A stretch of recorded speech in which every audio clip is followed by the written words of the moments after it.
Hello and welcome to another edition of TSL Talk, and again we're very lucky to be joined by the ABC's Damian McIver. Damian, thanks for joining us again. No worries, Brad. I've got a feeling this might be the last time, is that right? Yeah, we're expecting Smithy back on board next week, which everyone's hanging out for. As on the media policy of the TSL really taking everyone by storm. I think we're still the universe's only TSL talk show at the moment.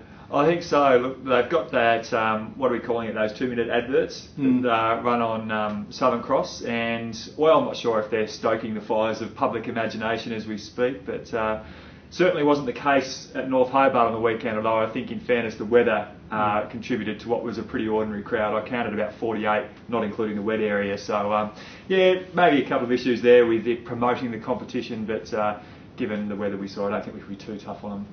And do you think it's any coincidence that we're seeing the teams that are fighting for this inner city licence are really struggling on field at the moment? Is there any correlation there? I know the coaches deny it, but it seems too much of a coincidence for mine. Yeah, it's a tough one. I think it has to have an impact on some level on players when they're thinking about their future at that club. I think it certainly had an influence during the off-season with players deciding where am I going to play my football this year. I think there's a lot of issues that are pertinent to North Hobart and Hobart separate away from the licence issues. I think at North Hobart we're seeing all sorts of things going on that perhaps don't have much of a link to the licence, but it certainly can't help having that uncertainty and that doubt surrounding the club. So do you think it's better to come out and make a decision as soon as possible, or just put it aside and wait till the end of this season? The way it's been handled, it makes it really hard because we're all watching those two clubs this year with that story in mind, and that has to be the same for the players. And I understand they don't want to make a snap decision, but at the same time, if it was really clear cut and everybody could move on, at the same time it makes it really hard if you're playing for those clubs and you're thinking, well, they're not going to be around next year, or am I going to play SFL next year, or I want to stay in the State League, which club am I going to go to? That's not the sort of thing you want to be thinking about midway through the season.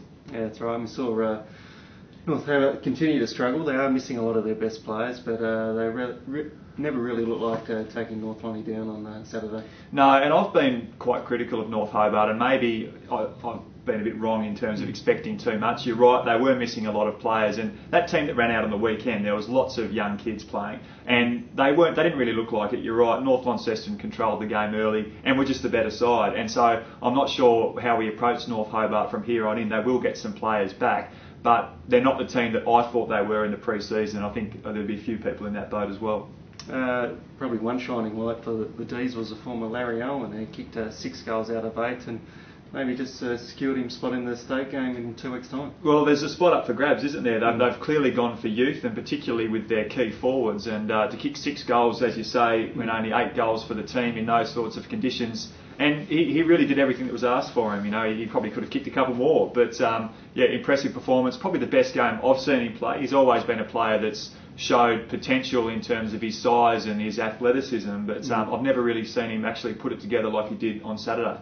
They didn't come away with the 4 points, but Glenorchy had a real crack against Burnie up at West Park.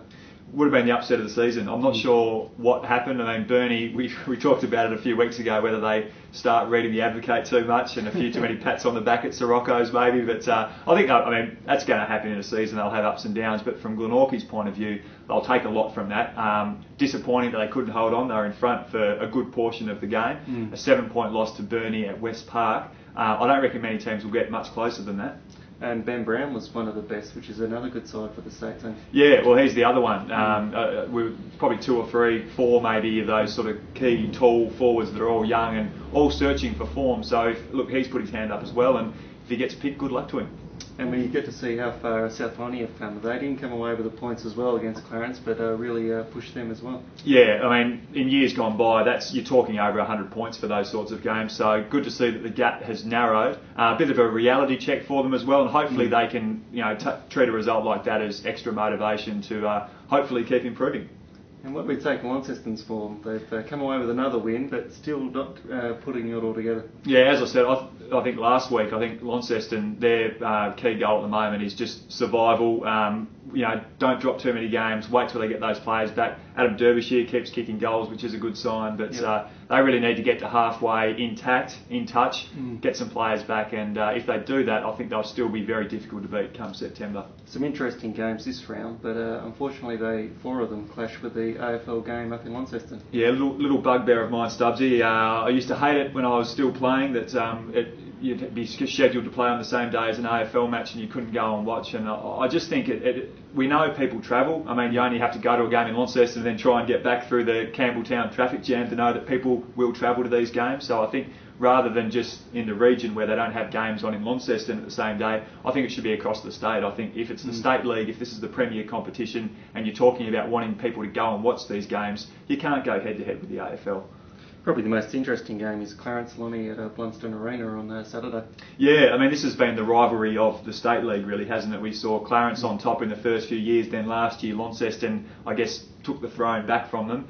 Different situation for both clubs this year with Bernie, no doubt, the pace setter. But I'm leaning towards Clarence in that one just because of Launceston's injuries, and I think Clarence are travelling that bit better.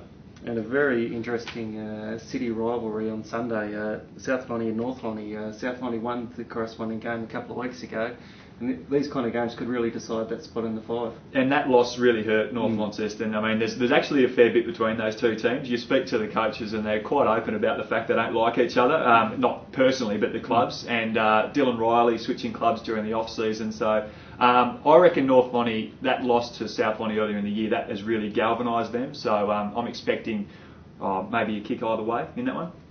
Well, thanks very much again for your terrific thoughts there, Damien. And remember, for all your TSL stories, pick up your copy of the Mercury or go to the Mercury online.